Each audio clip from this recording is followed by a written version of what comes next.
Chaturvarnyam maya shrishtam gunakarma vibhagashah tasya kartaram api imam vidhiya kartaram avyayam. So Bhagwan first started telling about his birth, okay? So his form is very transcendental, he is transcendental. Now he's talking about his karmas. His karmas are also transcendental. What is his form? His form is full of love and he'll reciprocate to you in that form in which you want him. That is his form. And then he says, Chaturvarnam maya srishta gun karma vibhagashah tasya kartaram api mam vidhi akartaram avyayam. He says, according to the three modes of material nature and the work associated with them, the four divisions of the human society are created by me. And although I am the creator of the system, you should know that I am yet the non-doer, being unchangeable. Let me just read this purport. It's very self-explanatory. The Lord is the creator of everything. This is the purport for shloka number 13. Everything is born of him, sustained by him, and after annihilation rests in him. He is therefore the creator of the four divisions of the social order, beginning with the intelligent class of men, technically called Brahmanas, due to their being situated in the mode of goodness. Next is the administrative class, technically called the Kshatriyas, due to their being situated in the mode of passion. The mercantile men, the businessmen, called the Vaishyas, are situated in the mixed mode of passion and ignorance. And Shudras are situated in the ignorant mode of material nature. In spite of his creating the four divisions of human society, Lord Krishna does not belong to any of those divisions because he is not one of the conditioned souls, a section of whom form the human society. Human society is similar to any other animal society, but to elevate men from the animal status, the above mentioned divisions are created by the Lord for the systematic development of Krishna consciousness. The tendency of a particular man towards work is determined by the modes of material nature which he has acquired. Such symptoms of life, according to the different modes of material nature, are described in the 18th chapter of this book. A person in Krishna consciousness, however, is above even the Brahmanas. Although Brahmanas by quality are supposed to know the Brahman, the supreme absolute truth, most of them approach only the impersonal Brahman manifestation of Lord Krishna. But a man who transcends the limited knowledge of a Brahmana and reaches the knowledge of the supreme personality of Godhead, Lord Shri Krishna, becomes a person in Krishna consciousness, or in other words, a Vaishnava. Krishna consciousness includes knowledge of different plenary expansions of Krishna, namely Ram, Narasimha, Varaha, etc. And as Krishna is transcendental to this system of the four divisions of society, a person in Krishna consciousness is also transcendental to all divisions of human society, whether we consider the divisions of community, nation, and species. So, Bhagwan is transcendental. In short, Bhagwan is transcendental and Bhagwan's devotee is transcendental. Whenever there is a word used, this is Vaishnava, your mind, my students especially, your mind has to be very broad. You cannot be narrow-minded.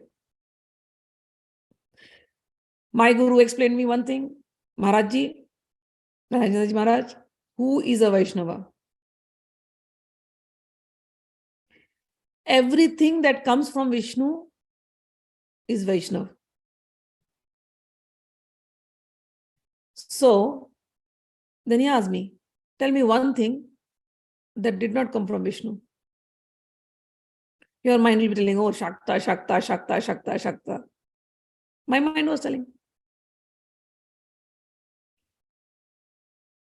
So that Shakta whom we worship, that Devi, I have explained it many a times, that Devi herself is Vaishnavi.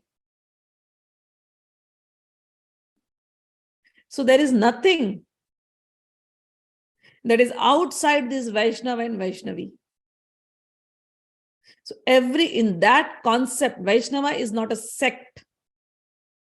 Vaishnava is not a sect. Sect means section. When we use English words, it becomes section. Sect, bisect, dissect, trisect, sect. Sect means cutting off. We are one whole big family. That is our spiritual philosophy. When we say Vaishnava, everything belongs to Vishnu, and the name Vishnu means all pervading. Vishnu means all pervading. Yesterday I was reading Gaurav, me and Gaurav were reading Vishnu Sahasranam. And all the names, we read till 13 shlokas. I think we stopped at 13. And I'm like, Gaurav, tell me, where is Vishnu? Every name was referring to Shiva. Every name was referring to Shiva. Proper names with Shiva. Like 13 shlokas of Vishnu Sahasranam you will read, first only 13. And you're only seeing Shiva, Shiva, Shiva, Shiva, Shiva, Shiva, and the book is called Vishnu Sahasranam. Shiva is a Vaishnava. Vaishnavanam yatha Shambhu. Vyasdev says. Vyas is a Vaishnava. So, a true Vaishnava is not narrow-minded. He does not dissect, trisect, sections. No. We see everything as one big family. Everything belongs to Vishnu. Everything is one big family. Vishnu cannot survive without Shakti. So Shakti is also there. We acknowledge Shakti. We acknowledge Shiva. We acknowledge Vishnu, and everything is Vaishnava. That's it. There is no sectarianism here. There's no sectarianism. Got it? So here he says, when I read the translation, I had to make this point very clear. Everything that belongs to Vishnu is Vaishnava. Vishnu means which is pervading everywhere. Vishnu means that which is in every atom. Vishnu means that which is in every human being, in every living entity. So Vaishnava means everything that belongs to Vishnu. All right. So this is the definition. Now he goes on saying, Chatur Varnam Maya Shishtam Guna Karma Vibhagasha. I created these 4 classes. How did I create? Now this is very important to understand. 2 things he gives. 2 means guna. Guna means his nature, material nature. And karma. Karma means action. So every person has a certain nature, swabhav. So Brahmanas, their nature is mostly in mode of goodness. They're intellectual people. Their brains are developed very differently. They can understand subtle things, scriptures, whatever they can very easily understand the gist of it, the subtle points. So this is a Brahmana. A Kshatriya is in the mode of passion predominantly. Always very active. They cannot sit at one place. They want to work. They're great. They're men of action. Always. A Brahmana can read the Shastra. Shastra means scriptures. But you give him a sword, he will not know what to do with it. But a Kshatriya, he may not be very good. You give him a scripture and he'll feel sleepy. He's like, what is this? But you give him a sword, and the way he'll play with the sword. He can be a player, he can be a cricketer, he can be a nice golf player. Give a Brahman, people who are intelligent, give them a book and they will understand. Science book and they'll understand everything. They'll be nerdy people reading their books. They won't be players. But a Kshatriya, give them a golf. They'll take them to golf, and the way they'll hit, first shot itself will be so good, while the Brahmana is struggling. So this is nature, innate nature, inborn nature. Similarly, so a person who's very intellectual and who lives on an intellectual plane, his innate nature, his inborn nature is being a Brahmana. That's how we qualify in, that's how we say in our world now. Okay. And the one who is very active, who's in the mode of passion, is a Kshatriya. Then there is third one. He is also very brainy, but he cannot think of weapons or he cannot think of scriptures. But money matters, wealth, multiplying, business, trade, economy. His brain will like work like crazy. So that person is called businessmen, Vaishyas, generally. So their nature mostly is in mode of passion and mode of ignorance. They will not think what is right and wrong. Money is everything. If a pandemic happens, for some people, the pandemic is a blessing for businessmen. They will invest in all medicine companies, pharma companies, because that is the time to make money. So businessmen, when I say mode of ignorance, this is what ignorance is. You want to invest in everything that will make money. You don't care whether some people die or, everything is an opportunity. So there is mode of ignorance and mode of passion. And then there is the last class, that is Shudra. Shudra means mostly in the mode of ignorance. They are not using their brain so much. They don't want to use that much. They cannot think like the Brahmana, so shrewd. They cannot be a fighter like this person, a Kshatriya. They cannot be very money savvy. They don't know about money. So they are, you see, their intelligence level is not very developed, but they are very great skilled labor. They are very good in their skill, but their intelligence is not developed. Very good in their skills. So those people are called as Shudra. Shudra means labor. It doesn't mean one is higher, one is lower. No, it doesn't mean like that. Bhagwan is not saying, oh, this person is higher and this person is lower. Bhagwan is saying, I created them based on their material nature, based on their material modes of nature and the work that they are doing. And before he had said, if somebody is a Brahmana and if he does a work which is like a Brahmana, it will be really beneficial to him. But if somebody is a Brahmana and he does not do the work of a Brahmana, it will be very harmful for him. Somebody is a Kshatriya by nature, a fighter. He should do that work. But if he does not, if somebody is in mode of passion, he must do those kind of work which will help him grow. If he falls into some other work, he will not grow. Bhagwan has mentioned that. So as per your nature, you must take your work. In our society, it's not happening anymore. If somebody is a farmer, farmer mindset. So farmers, basically, they're doing labor work. Shudra. So this person may be very good in farming. But now the world has changed. We hear news, farmers are dying dead.